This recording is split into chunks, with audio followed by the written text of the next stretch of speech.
முத்துத்தாண்டவர், அருணாச்சலராயர், மாரிமுத்தா பிள்ளை, அவளுக்கு அப்புறம் வந்தவா சங்கீத மும்மூர்த்திகள் நம்ம சொல்லிட்டு இருக்கோம். பிரக்யாத்தியா தியாகபிரம்ம முத்துசுவாமி தீட்சிதர், சியாமா சாஸ்திரி. அது மாதிரி பஜன சம்பிரதாயத்துக்கு சங்கீத மும்மூர்த்தி, பஜன சம்பிரதாய மும்மூர்த்திகளும் கோவிந்தபுரம் கோதேந்திர சுவாமிகள், திருவிசலூர் ஸ்ரீதர ஐயாவாள், மருதானூர் சத்குரு சுவாமிகள்.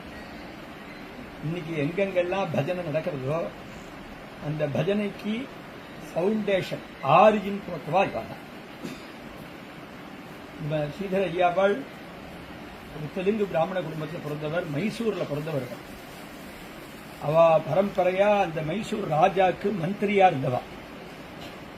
லிங்காரியர்னி வப்பா மைசூர் ராஜாக்கு மந்திரியா இருந்தவர்.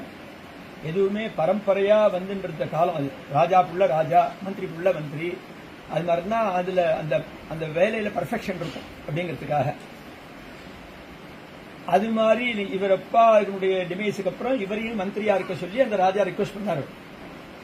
பரம்பரா தர்மம்ங்கிற ஒரு காரணத்துக்காகவும் ராஜா ரிக்வெஸ்ட் பண்ணின ஒரு அதை உடனே ரெஃப்யூஸ் பண்ணக்கூடாதுங்கிறதுக்காகவும் கொஞ்ச நாளைக்கு மந்திரியாகவும் இருந்தார். ஆனா இவருடைய பர்பஸ் இந்த நாம பிரச்சாரம்ங்கிறத பண்ணி ஜனங்களை கரையேற்றணும் அப்படிங்கிறதுக்காக அவதாரம் பண்ணிருக்கோங்கிறது மனசுல வச்சுட்டு கொஞ்ச நாளைக்கு அவருடைய சாட்டிஸ்பாக்சனுக்காக, அந்த ராஜாவுடைய சாட்டிஸ்பாக்சனுக்காக வேலை பார்த்துட்டு ரிசைன் பண்ணிட்டு வெளியில வந்துட்டார். ஊரூரா நாம பிரச்சாரம் பண்ணிட்டு இவருக்கு சின்ன வயசுலேருந்தே அந்த ஒரு பக்திலேருந்தே அது மாதிரி ஒரு எண்ணங்கள் இருந்ததுனால சிவன் மேல பரம ஏகாந்த பக்தி. ஆதிசங்கரர் வழியில வந்தவாளுக்கு அத்வைத்தம்ங்கிற விஷயத்துல ஷண்மதத்தையும் ஆதரிக்கிறவா தான் எல்லாரும் வழியை பின்பற்றுவா. மீதில துவேஷம் இல்லாம இருக்கும். அதனால இப்ப சிவன்கிறதுல பிரீத்தி இருந்தா கூட மீதி எல்லாத்துலயும் துவேஷம். அது மாதிரி ஊரூரா நாம பிரச்சாரம் பண்ணிட்டு, காரணம் என்னன்னா ஒரு 400 வருஷம் முன்னாடி இவர் அவதாரம் பண்ணினார். 400 வருஷம் முன்னாடி இருந்த நம்ம பெரியவா எல்லாருமே வேதத்துல என்னென்னலாம் கடமைகள் சொல்லப்பட்டிருக்கோ அது அப்படியே 1% கூட குறையாம 100% எல்லாராலையும் நடத்த முடிஞ்சுட்டு இருந்தது. எல்லாரும் ஃபாலோ பண்ணிட்டு இருந்தோம். இப்ப நம்ம 1%க்கு கீழே மைனஸ்ல இருக்கோம். இதை இவா ஃபோர்சி பண்ணி 400 வருஷம் முன்னாடி இது மாதிரி போக போக ஜெனரேஷன்ஸ் இந்த கடமைகளை ஒழுங்கா பண்ண முடிய போறதில்ல. அப்ப சொசைட்டினுடைய லாபம் கிடைக்க போறதில்லை. ஏன்னா இது வேதம் படிக்கிறவா வேதம் படிச்சுட்டே இருந்தா தான் அந்த சொசைட்டிக்கு லாபம். அவளுக்கு லாபம் ஆத்ம லாபத்துக்காக பண்ணலது. லோகாசமஸ்தாசிக்கணும் பவந்துங்கிற எண்ணத்துல எல்லா ஜனங்களும் அவாவா டியூட்டியா அவாவா அழகா பண்ணிட்டு இருந்தா லோகாசமஸ்தாசிக்கணும் பவந்து அப்படியே இருப்பா சுகம்.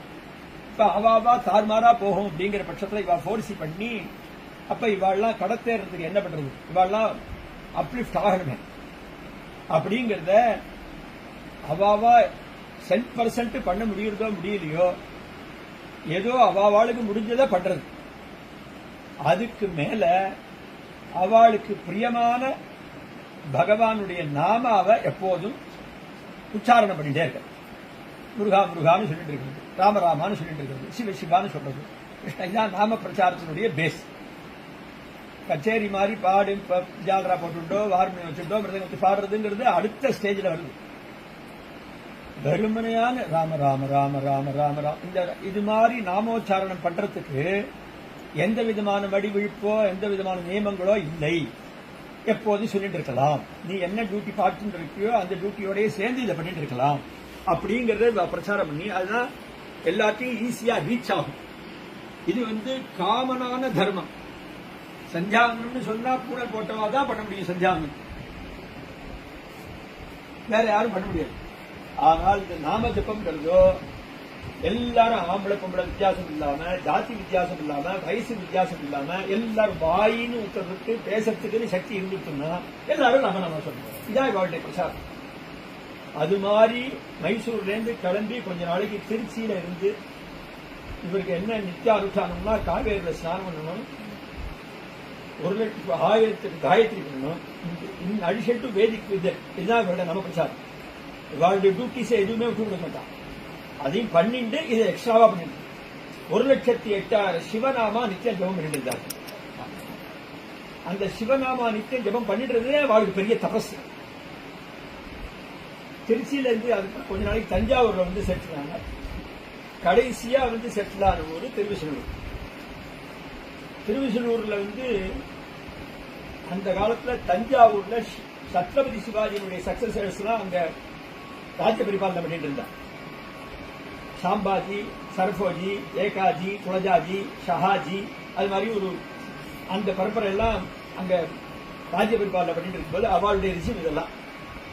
இந்த ஷஹாஜிங்கிற ராஜா 45 மகா வித்வான்களுக்கு இந்தூர்ல வீடு கொடுத்து அத்தனை பேருக்கும் ஒரே ஒரு கேர்டேக்கரா அவர் இருந்தார்.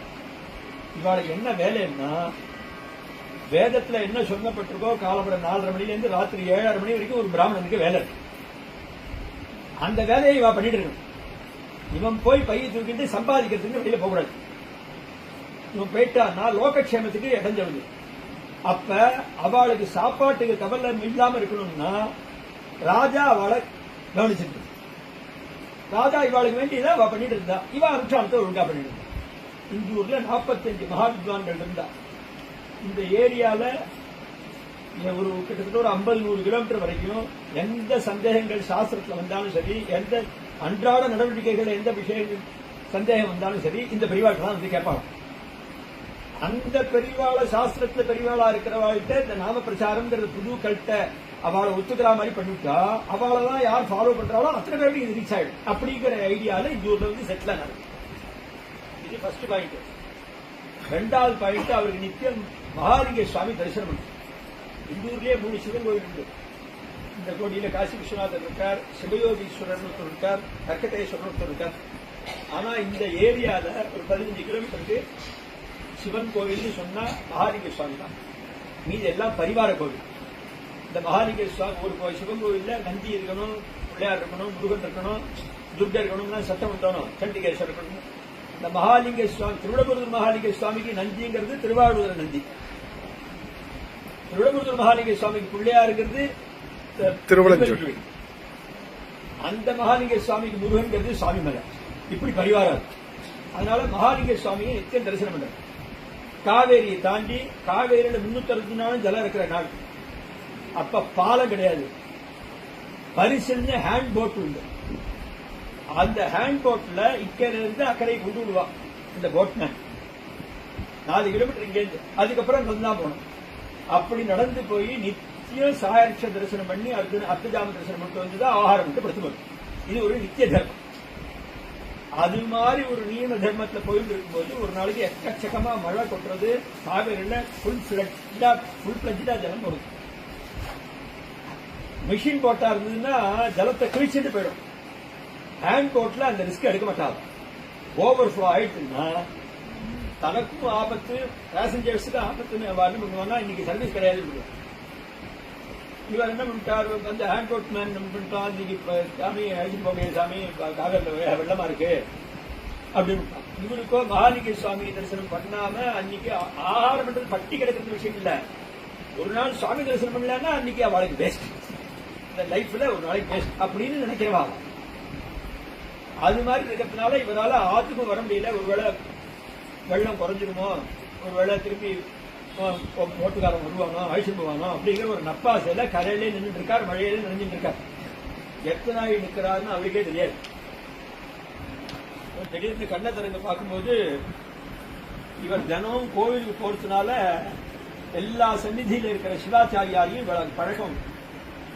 அதுல ஒரு சிவாச்சாரியார் வந்து, என்ன ஐயாவாள், இந்த மழையினால உங்களால சந்நிதிக்கு வர முடியும் போல இன்னைக்கு நீங்க வருத்தப்படுவீங்க, நான் பிரசாதம் எடுத்துருந்தேன் அப்படின்னு விபூதி கொடுக்குறாரு. ஆஹா, சுவாமி தரிசனம் கிடைக்காட்டா கூட விபூதி பிரசாதமான கிடைச்சது. அர்ச்சகஸ்து அரசாட்சாத்னு சொல்லுவான். அதனால அவன் கையால பிரசாதம் வந்தது அப்படின்ட்டு விட்டு போயிட்டார். 10 நிமிஷம் கழிச்சு இவர் ரியலைஸ் பண்றா, திருவிசனூர்ல இருக்கிற நம்ம இங்க இருந்து திருவிடமுருகன் எப்படி போக முடியலையோ, அப்ப திருவிடமுருகூர்ல இருக்கிற சிவாச்சாரியார் மட்டும் இங்க எப்படி வர முடியும்? வந்தது பகவானாவே இருக்குமே, நம்ம ஏன் ஏமாந்து போயிட்டோம்? சிவையேவ சமாயாதி சிவங்கர கிருபான் புரா தத்ரைக விப்ரதா புத்தி கதம் சஞ்சாயத்தை தலை அடிச்சுக்கிறார்.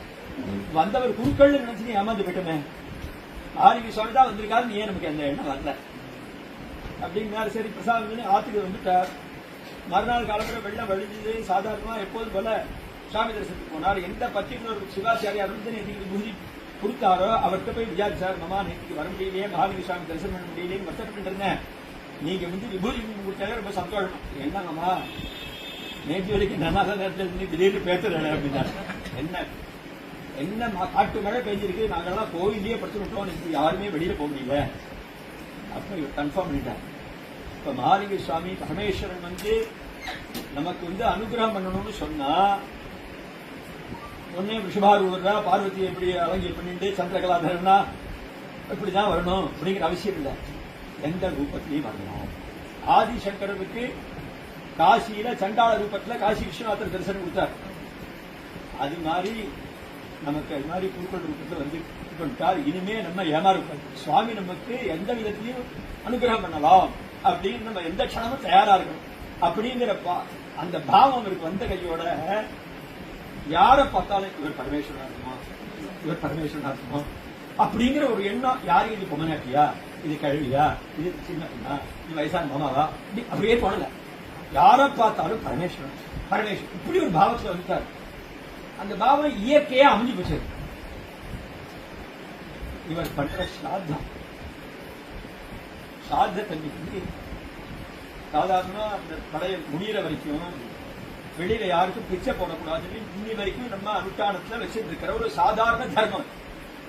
400 வருஷம் முன்னாடி எப்படி அவ இருந்திருப்பாங்கிறது பார்க்கணும். இன்னைக்கு ஒண்ணுமே இல்லாத நம்மளே அந்த அனுஷ்டானத்தை பண்ணிட்டு இருக்கோம்னா எல்லா அனுஷ்டானத்தையும் பண்ணிட்டு இருந்த காலத்துல அவ எப்படி ஸ்ட்ரிக்டா இருந்திருப்பாங்க. சாதாரணமா தேக்கித்தர பூர்வேஜு ராகச்சன்னு வேதம் சொல்றது. நாளைக்கு நம்ம பையன் நமக்கு திதி கொடுக்க போறான் அப்படின்னு சொன்னா இந்த நம்மளுடைய முன்னோர்கள் அந்த வீட்டுக்கு முதல் நாள் ராத்திரியே வந்துடுறோம். நம்ம கொடுக்க போற பிண்டத்தை திங்கிறதுக்காக இல்ல, நம்ம அவளை எந்த அளவுக்கு கிரேட்ஃபுல்லா கிடைச்சுட்டு இன்னைக்கு நம்ம அப்பா அம்மா இல்லைன்னா இன்னைக்கு இந்த நிலைமையில இருப்போமா? இவ்வளவு படிக்க வச்சது யாரு, இவ்வளவு சம்பாதிக்க வச்சது யாரு, இன்னைக்கு இவ்வளவு சௌக்கியமா இருக்கிற அதுக்கு அவ தானே காரணம். இதை நம்ம ரியலைஸ் பண்ணிட்டு இருக்கோமா? அவளுடைய ஒவ்வொரு ஆக்ஷன்லையும் நம்ம அவளுக்கு தேங்கிங் மைண்டோட இருக்கணும். இதை நினைக்கிறார், இதுக்காக அது மாதிரி முதல் நாளே. அதனால காலம்பரை அன்னைக்கு திதிக்கு வேண்டிய ஏற்பாடுகள் எது பண்ணினாலும் ஒரு இலை நறுக்கினா கூட அந்த இலை நறுக்கின விட்ட வாசனை பரமாட்டோம். ஏன்னா வாசனை சித்தி வெட்டி கோலம் போடக்கூடாது.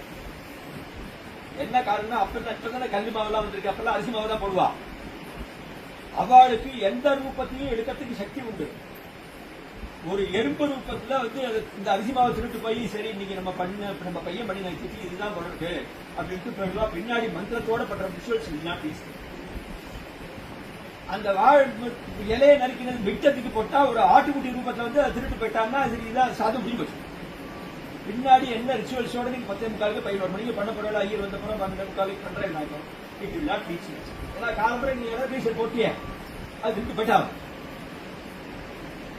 இது மாதிரி ஸ்ட்ரிக்டா இருக்கிற ஒரு உலகத்துல இவர் வந்து பிராமணாலாம் ஏற்பாடு பண்ணிட்டு மாத்தியானிக ஸ்நானம் இங்கேருந்து 10 நிமிஷம் நடையில இருக்கு. இந்த மெயின் ரோட தாண்டி அக்கறை பேரலாம் காவேரிக்கு ஸ்நானத்துக்கு போறாரு. போற வழியில ஒருத்தர் பசியால துடிச்சுட்டு ஒரு 10 நிமிஷத்துல அவர் கவனிக்கலன்னா அந்த அளவுக்கு அவர் சஃபரி. இவர் பார்த்தார், நம்ம நீங்க பண்ற சாதத்துக்கு முன்னாடி யாருக்கும் எதுவும் கூடாது அப்படிங்கிறதுனா எல்லாம் மறந்து போச்சு. இதெல்லாம் வேர்ல்டு லெவல்ல இருக்கிறவளுக்கு தானே புரியும். ஹயர் தாட்ஸ்ல இருக்கிறவா இவ எல்லாரையுமே பரமேஸ்வரனா பாக்குற ரூபத்துல இருக்கிற அந்த ஹயர் தாட்ஸ்ல இருக்கிறதுனால பரமேஸ்வரன் சாதாரணமா நம்ம வழக்கங்கள்ல ஸ்மார்த்த சம்பிரதாயத்துல திச்சி கொடுக்கிற வரைக்கும் சுவாமிக்கு பூஜை கிடையாது. சாத பூஜை பூஜை பண்ணு. அப்ப நீ காலம்பரிய பூஜை நடக்கல இருக்கு, பரமேஸ்வரன் பத்னியா இருக்கா அப்படின்னு நினைச்சிட்டாரு.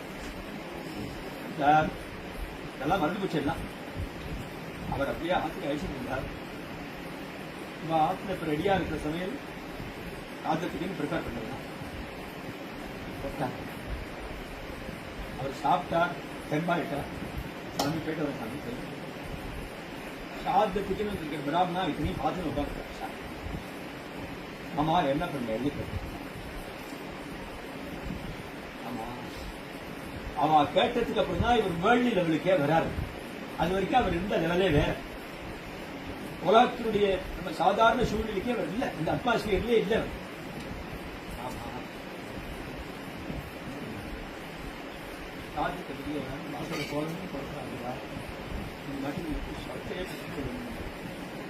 எப்ப நீங்க சாஸ்திரத்தை மீறிட்டீங்களோ மேற்கொண்டு உங்களாச்சும் நாங்க பண்ணி சொன்னா நாங்களும் ரக்கமடையும். சாஸ்திரத்தை மீறினவால நாங்களும் அதனால நாங்க போயிட்டு வரோம். மேற்கொண்டு நீங்க அவ என்ன பண்ணா இது கிராம பஞ்சாயத்துக்கு ரிப்போர்ட் பண்ணி இது மாதிரி ஐயாவாள் இந்த மாதிரி சாஸ்திரத்தை மீறி இது மாதிரி பண்ணிட்டார், நீங்க என்கொயரி அப்படின்னு சொல்லிட்டு போட்டாங்க. பஞ்சாயத்துல கால்ஃபார் பண்ண போனாரு. இந்த மாதிரி பண்ணீங்களா? கன்ஃபெஷன். ஆமா அத்வைத சாஸ்திரத்தை தானே சொல்லிருக்கு அப்படின்னா இதண்டாவதெல்லாம் பேசல, கோர்ட்ல தானே பேச முடியாது. இதுக்கு என்ன பிராயஷ்டின்னு சொல்லுங்க. இது மாதிரி நீங்க சாஸ்திரத்தை மீறினால உங்களோட சமுதாயத்திலிருந்து வாய்க்காட்டு யாரும் உங்கள்கிட்ட கொடுக்கல் வாங்கல் வச்சுக்கணும். உங்கள்கிட்ட யார் கொடுக்கல் வாங்கல் வச்சுக்கிறாளோ சம்பந்தம் வச்சுக்கிறாளோ அவாளையும் நாங்கள் சமுதாயத்தில் பாக்கணும். இது மாதிரி ஒரு கட்டுப்பாடுலாம் இருந்த ஊர். என்ன பரிகாரம் சொல்லுங்க, பிராயஷ்டித்தை சொல்லுங்க. கங்கா ஸ்நானம் பண்ணிட்டு வாங்கோ, திருப்பி உங்களோட சொசைட்டியில சேர்த்து. கங்கா ஸ்நானம்ங்கிறது ஒரு பெரிய டாஸ்க். அந்த காலத்துல குடும்பத்துல எல்லா பொறுப்பையும் நிறைவேற்றினவா அடுத்த ஜெனரேஷன் சாமியை கொடுத்துட்டு குடும்பத்தை பார்த்துக்கோமா, நான் காசி போயிட்டு வரேன், பகவத் கிருப்பா இருந்ததுன்னா திருப்பி நம்ம எல்லாரும் சந்திக்கலாம் அப்படின்னு சொல்லிட்டு போவான். ஏன்னா கன்வீனியன்ஸ் கிடையாது, நடந்துதான் போவோம். அங்கங்க சத்திரத்தை தங்கிப்பா, அங்கங்க சாப்பிடுவா, பஞ்ச் டுகெதர் ஆகும். இங்க காசி ரீச் ஆகிறதுக்கு அங்க போய் ரிச்சுவல்ஸ் எல்லாம் பண்றது, அப்புறம் திரும்பி வர்றது, வந்தா உண்டு வந்தேன்னா இல்லை. சாஸ்திரத்துல 12 வருஷம் ஒருத்தருக்கு பாத்துக்கலன்னா அவளுக்கு சாதனை பண்ணி அதுக்காக கல்யாணமோ காட்சியோ நல்லதோ கெட்டதோ எல்லாத்தையும் ஒருத்தர் பந்துக்களா சேர்ந்து ஹலோ ஹாயான்னு சொல்லிக்கணும். இல்லைன்னா சாஸ்திரத்தை 12 வருஷம் கழிச்சு சாதனை பண்ணி அப்படிலாம் போக முடியாத ஒரு நிலைமை இருக்கிற காலத்துல நீ காசிக்கு போய் கங்கா ஸ்நானம் பண்ணிட்டு வாங்க சொன்னா 84 வயசு வரைக்கும் இந்த இன்சிடென்ட் நடக்கும்போது 84 வயசு. பரமேஸ்வரன் சந்நிதிக்கு வந்தார். அவர் விதண்டாவெல்லாம் அதெல்லாம் முடியாதுப்பா என்ன இப்படி சொல்றேன் அப்படின்னு ஆர்குமெண்ட் எல்லாம் பண்ணல. அவ விதிச்சிருக்கா, நம்ம ஃபாலோ பண்ண வேண்டியது நம்மளுடைய கடமை, அவ்வளவுதான். பரமேஸ்வரன் பிரார்த்தனை பண்ணினார். 1,08,000 சிவநாமா ஜபம் பண்ணிட்டு இருந்தார் ஐயா வாழ்னு ஒருத்தர் திருச்சூர்ல. அவரை கிராமத்துல பஞ்சாயத்துக்காரா பிரஷ்டம் பண்ணிட்டா அப்படின்னு சொன்னா நாளையில இருந்து பரமேஸ்வரா ஒன்னு ஒரு பய பூஜை பண்ண மாட்டார். அவர் பேர் பூஜை பண்ணா அப்படின்னா அவர் நல்லா இருந்தா க்ஷேமமா இருந்தா அப்படின்னு இருந்தா தானே உன்னை 4 பேர் வருவான். அவரை கிராமத்துல எந்த ஒதுக்கி வச்சுட்டாருனாக்கா உன்னை யாரும் பூஜை கொடுக்குறான். எனக்கு உன் மேல நம்பிக்கை இருக்கு, ஆனா உன் பேரை காப்பாற்ற வேண்டியது உங்களுக்கு. நான் 1,08,000 சிவராமாஜம் பண்ணிட்டு இருக்கேன் இன்னி வரைக்கும். 2,16,000 ஜெபம் பண்றேன். நான் யாரோட பேசி எனக்கு என்ன ஆகணும்? பேசினா என்ன பேச போறா? இன்னைக்கு அரசியலை பத்தி பேச போறா, வெட்டி பேச்சு பேச போறா, என் டயத்தை பேசதான் முடியும். அதுக்கு பதிலா அவனோட பேச்சை குறைச்சுக்கிறேன். ஆனால் உன் பேரை கங்காஷ்டகம் அப்படின்னு ஒன்று போட்டு ஸ்லோகம் ரூபமா நிறைய கிரந்தங்கள் பண்ணியிருக்காங்க. ஆக்கியா சக்தினி சிவ நாமா பத்தி ஒரு 62 ஸ்லோகம். தோலான் ஓரப்பு மாளிகான்னு இந்த தொட்டில உட்கார்ந்து இருக்கிற கிருஷ்ணனை பற்றி ஸ்லோகம். கிருஷ்ண துவாதச மஞ்சரின்னு திருச்சி மாத்ருபூத சுவாமிக்கு வெண்ணத்தாழியா அலங்காரம் பண்ணி புறப்பாடு. அந்த சுவாமியை பார்த்து கிருஷ்ண துவாதச மஞ்சரி. எங்க ஊர்ல இருக்கிற கர்க்கடேஸ்வரர் சுவாமியை பார்த்து குளீராட்டகம். திருவானக்காவல்ல ஜம்புகேஸ்வரர் பார்த்து ஜம்புநாத ஆட்டகம். தாயுமானவ சுவாமியை பார்த்து மாத்ருபூத சதகம் 100 ஸ்லோகம். இந்த மாதிரி எக்கச்சக்கமா ஸ்லோகங்கள் பண்ணியிருக்காரு. இப்ப கங்காஷ்டகம் பண்றது அவருக்கு கஷ்டம். கங்காஷ்டகம்னு ஸ்தோத்திரம் பண்ண பகீரத்துக்கு நீ எப்படி கங்கையை கொடுத்து அனுகிரகம் பண்ணியோ அது மாதிரி நீங்க அனுகிரகம் பண்ணி. அவர் வசிச்ச வீட்டுல நம்ம உட்காந்துருக்கோம். அவர் வசிச்ச வீடு அவ வீட்டு கடல் பின்னாடி. இந்த கங்காஷ்டகம் பாடினோம்னா கூப்பாதஸ்மாத் சமுத்பவா, இந்த கிணற்றிலிருந்து உண்டாகு அப்படின்னே பிரார்த்தனை. ஸ்லோகத்திலேயே கூப்பாதஸ்மால் சமுத்பவா, இந்த கணத்துல இருந்தே இருந்தாலும் இது கங்கையை பார்த்து பிரார்த்தனை. கணத்திலிருந்து கங்கை வருது. இதுதான் கங்கை எப்படி தெரியுமா? ஊர் காவிரி நம்மளாம் அசிங்கம் பண்ற மாதிரி கங்கையில பண்ண மாட்டோம். அஞ்சு வரைக்கும் கங்கையில இறங்குறதுக்கு முன்னாடி காதோல கருகமணி நெல்லிக்கிட்டு எலுமிச்சம்பழம் அந்த புஷ்பங்கள் தாம்பூலங்கள் அதெல்லாம் சமர்ப்பணம் பண்ணிட்டு காலை வைக்கிறதுக்கு அது க்ஷமாபணம் மாதிரி கேட்டுட்டு அப்புறம் கங்காசானம் பண்ணுவான்னு சொல்லுவான். அது மாதிரி காதோல கருகமணி எலுமிச்சம்பழம் நெல்லிக்கிட்டு எல்லாம் வருது. எல்லாம் கங்கை என்ன ஆச்சுன்னா கிராமம் பூரா ஃப்ளட் ஆயிடுச்சு. போன வருஷம் மெட்ராஸ்ல வந்து வீட்டுக்குள்ளலாம் 2ஆம் மாடி 3ஆம் மாடிலாம் சொல்லும். அது மாதிரி இங்க கிராமம் பூரா ஃப்ளட் ஆயிடுச்சு. பஞ்சாயத்துக்காரர்களுக்கு தெரியும் என்ன நடந்ததுன்னு, ஐயா காலத்துக்கு சாத்தமிழ் நீங்க இந்த பிராமணர்களுக்கு தெரியும் என்ன நடந்ததுன்னு. அது பார்த்த சாத்தமிழ் தெரியும், மற்ற காலத்துல இந்த கூத்தெல்லாம் தெரியாது வாழ்க்கை. எல்லா இடத்துலையும் ஜலம் இருந்ததுன்னா அதனுடைய ஆறுதியை பார்த்து வந்தா ஐயா வாழ்க்கை தெரியும். அப்புறம் கதையை கட்டா அப்புறம் எல்லாருமா வந்து பிரார்த்தனை பண்ணி பஞ்சாயத்துக்காரர்கள் இருந்து ஒருத்தருக்குன்னு ஒரு எக்ஸப்ஷன் ஒண்ணு கொடுத்தா நாளைக்கு வந்து அவாத்துல வந்து என்ன கேட்டேன் நீ என்ன மட்டும் கேட்கறேன் அப்படின்னு கேட்போம். உங்களை குடிக்கலங்கிறதுக்காக விதிச்ச ஒரு ஃபைன் இல்லை, rule should be common for all அப்படிங்கிறதுக்காக வச்ச பிராயஷ்சித்தம். உங்க மகிமை எல்லாருக்கும் தெரியும். நீங்க இந்த மாதிரி கங்கையை வரவழைக்கிறதுக்கு உங்களுக்கு சக்தி உண்டோ அதே மாதிரி கங்கையை திருப்பி அதிலேயே அடக்கி கிராமத்தை காப்பாற்றுறதும் உங்க கையில தான் இருக்கு அப்படின்னு இவருக்கே எல்லாரும் அபராத க்ஷமாபணம் கேட்டுட்டா. இன்னைக்கு ஒரு நாள் ஐயா வாழ்ந்து சொல்றா, அன்னைக்கு நம்ம இருந்தா கங்கா ஸ்நானம் இங்கேயே பண்ணிருக்கலாமே அப்படின்னு பின்னாடி வர்றவ நம்ம சக்சஸர்ஸ் எல்லாம் ஃபீல் பண்ணக்கூடாது. அதனால கங்கை நீ வந்ததுதான் வந்த, நீ எப்போதும் இங்க சாநித்தியமாவே காங்கஸ் சிராயாத்திர ஜனான் புனாத்து கடைசி ஸ்லோகத்தை சொல்றான். Be here for ever. இன்னைக்கு அதுல ஸ்நானம் பண்ணினா கங்கா ஸ்நானம் பண்ண புண்ணியம். ஆனால் அது உண்டான தினம் கார்த்திகை மாச அமாவாசைங்கிறதுனால இந்த கார்த்திகை மாச அமாவாசை அன்னைக்கு இந்த கங்காவதரண உற்சவம் பண்றது அப்படின்னு இந்த 400 வருஷமா இந்த உற்சவம் நடந்துருக்கு. ஆயிரக்கணக்கான ஜனங்கள் வந்து பண்றாங்க. அன்னைக்கு எப்படி பண்ணினாலோ அது மாதிரி கிராமத்துல யாருக்குன்னு பேதம் பார்த்து இந்த கங்கை போனா எல்லாருக்கும் தான் அதாவது ஜாதி மத வித்தியாசம் இல்லாம 10 நாள் உற்சவம். அது தினம் கச்சேரி பஜனை உபன்யாசம் அன்னதானம் 10 நாளைக்கு நடக்கும். கார்த்திகை மாச அமாவாசைக்கு 10 நாள் முன்னாடி அமாவாசை அன்னைக்கு கிட்டத்தட்ட ஒரு 25,000-30,000 ஜனங்கள் காலம்பர 6 மணிக்கு அந்த கங்கைக்கு பூஜை பண்ணிட்டு அந்த அவர் சொன்ன கங்காட்டகத்தை எல்லாருக்கும் பேம்ப்ளெட் கொடுத்து மைக்கில சொல்லி எல்லாரையும் அதை ஸ்லோகம் ஃபாலோ பண்ண சொல்லி அதுக்கப்புறம் இந்த ஸ்நானம் ஆரம்பிப்போம். ராத்திரி 11:30 மணி வரைக்கும் ஜனங்கள் வந்துட்டே இருப்பா, ஸ்நானம் நடந்துட்டே இருக்கும். 1 மணி நேரத்துக்கு ஒரு தடவை அந்த 4 பக்கம் 4 பேர் இருந்து இறச்சி ஊத்திட்டே இருப்பான். கை வலிக்குமோ நான் வாழுவோம். 1 மணி நேரத்துக்கு ஒரு தடவை ஷிஃப்ட் மாத்திட்டே இருப்பான். இங்கே சாப்பாடு நடந்துட்டே இருக்கும். பெரிய உற்சவம் அது. எல்லாரும் பாக்கியவான்கள். நீங்க எல்லாம் கங்காஜலம் புரோஷம் பண்ணிட்டா அதுவே ஸ்நான சமானம். அது முடிஞ்ச வரைக்கும் எல்லாரும் கார்த்திகை மாச அமாவாசைக்கு ஸ்நானத்துக்கு வர்றதுக்கு முயற்சி பண்ணுங்க. பார்வதி பதையே. அதே மாதிரி